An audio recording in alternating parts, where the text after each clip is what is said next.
Welcome to unit 4.2. So we were discussing in the previous unit the physical representation of the hard disk. Now a physical hard disk drive look like this. In this hard disk, there is a device here on a circuit that needs to uh, find some information on that specific media. So this is the disk. The disk that we are seeing at the center of this drive is actually the medium. Okay. Now we see that there are some different types of hacks. There are multiple hard disks is, are stacked together into the hard drive. So that is the internal hard drive that it looks like this. Now, how the physical representation can be seen.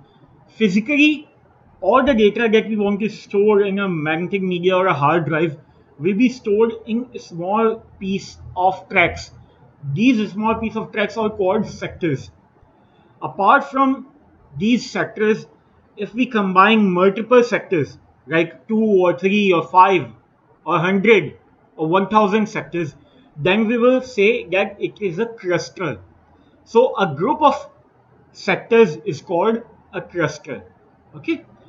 Now a track. What a track is? That a track can be a track can be a part of a much larger clusters. For example, 2 or 4 clusters are stored in a single track. So if we see that image, we see that the orange shaded area all called sectors. So these are two sectors that are represented here. So each these are two sectors. Now, if we want to find a cluster, we can see the yellow highlighted region. It is the concentric sectors that are grouped together to form a single cluster.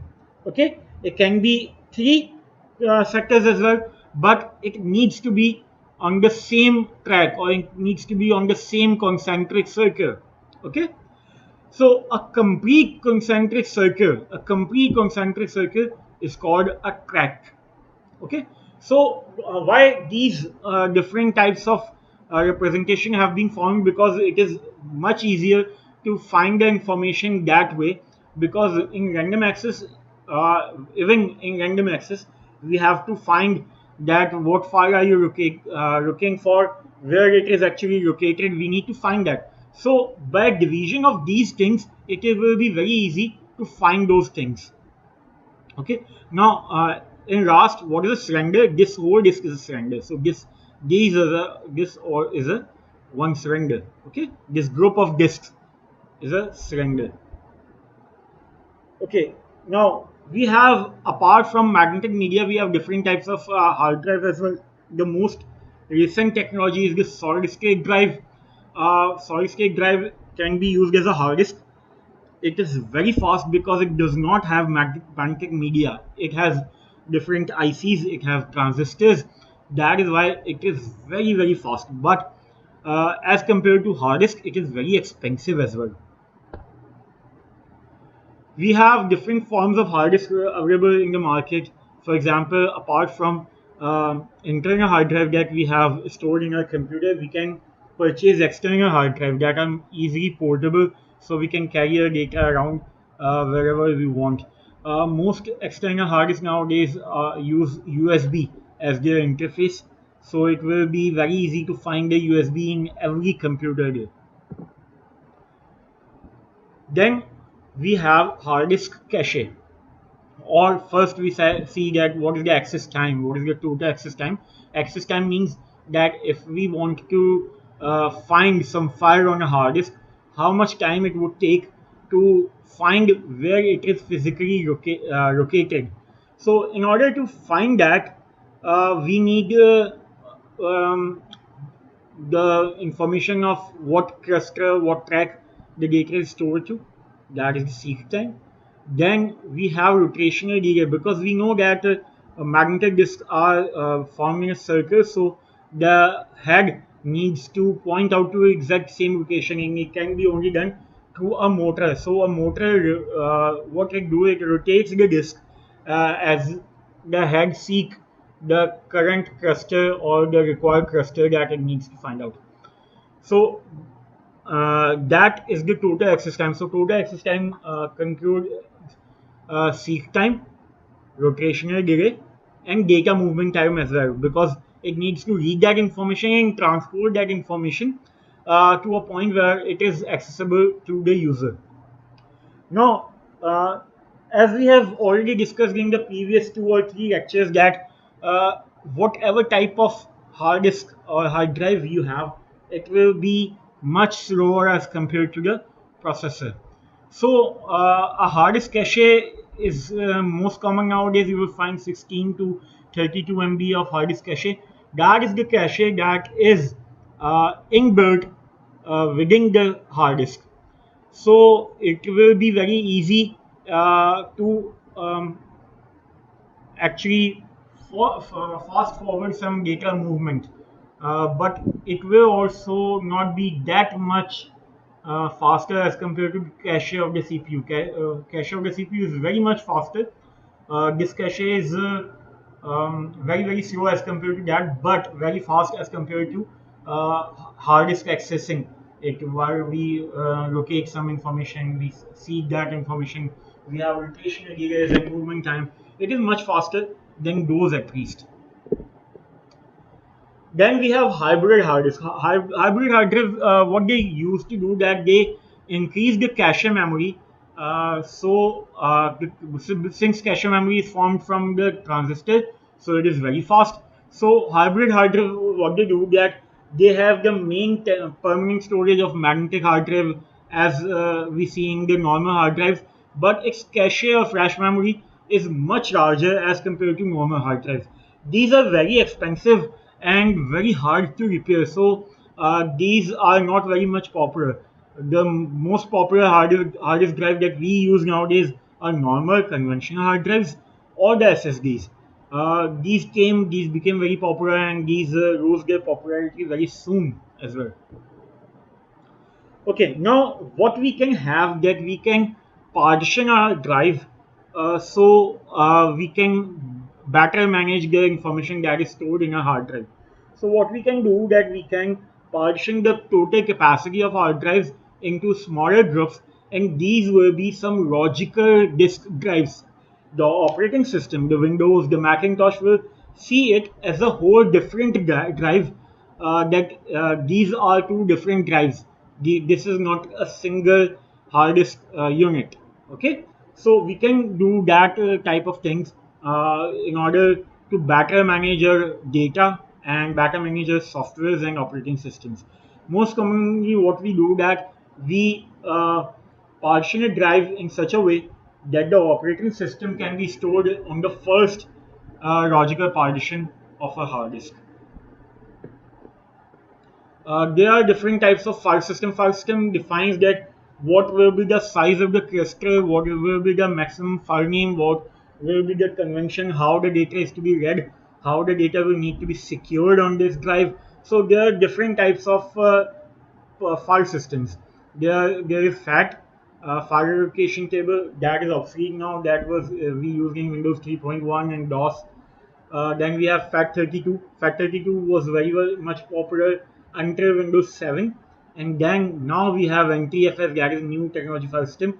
These all file systems are from Windows. So file system from Macintosh or file system from Unix or Linux are not listed here. You can easily find them. The Macintosh file system is Journal, and the Linux and Unix file uses many different types of file system, including exFAT and some others. Now, how do we connect hard drive to the computer? We have some common standards depending on, is it a internal hard drive or a external hard drive. First of all, on the older generation of computers, we have parallel advanced technology attachment, or PATA, which was a parallel. It was a larger head that connects to the hard disk. It is used for only for internal hard drives. It was slower. The data rate was very slow. Then now that we are using is SATA, or serial advanced technology attachment. Although it is serial, but it is very much faster as compared to the previous standards. Then we have eSATA. Because of the popularity of the SATA attachment, we see that it evolves to become eSATA or external SATA. So we can also attach our external hard drives to that interface as well. eSATA is totally compatible with the USB standards as well. Apart from that, if we use a hard drive in a large business or an industry, then we have different types of standards. First of all, is the fiber channel or fiber channel over Ethernet or internal SCI, SCSI. CSI stands for Small Computer System Interface. Now I have skipped this part because this is used for computers that are very small in size. For example, laptops. For example, PDAs, which are obsolete right now, but they uses this type of interface to attach external storage. Okay. Now, optical disc drive, we see that we have different types of standards, which all now all are obsolete due to the arrival of SD cards and USB flash drives. Apart from that, we have like CD-ROM first came, which have a capacity of 700 MB only. After that, we see the arrival of DVD drives. DVD has the capacity of 4.74 GB. Then we see the arrival of Blu-ray. Uh, uh, Blu-ray has the capacity of over 12 GB. But these all disk drives they are optical medium, and these are not permanently stored in the computer. These are very much portable. That is why the quality and the reliability is not so good. So different types of optical drives, as we have discussed over here. In the image that we see, it is an external CD reader or CD drive that is attached to a USB cable, or it can be attached to the SCSI cable. Okay.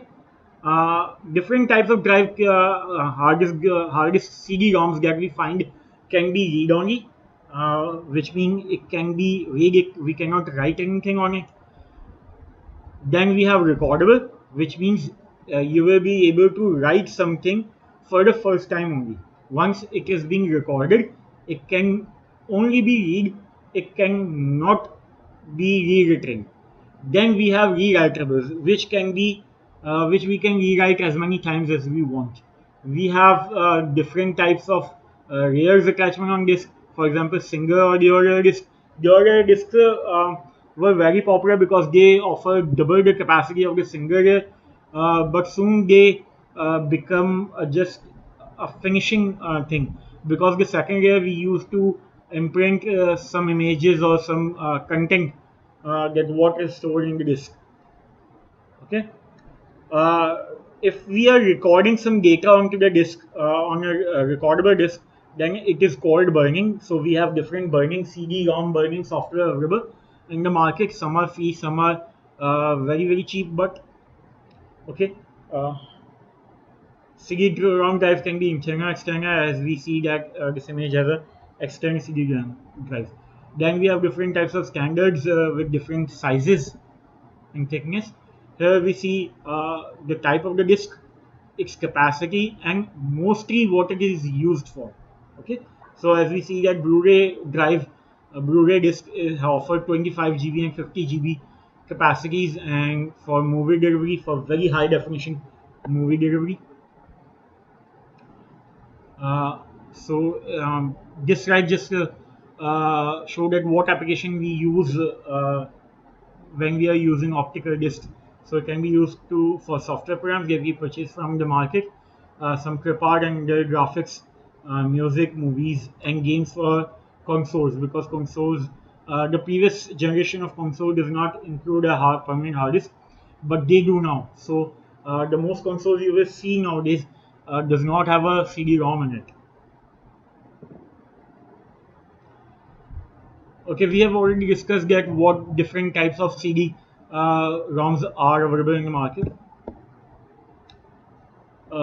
These are the standards that you will find on this CD. RW means CD rewritable.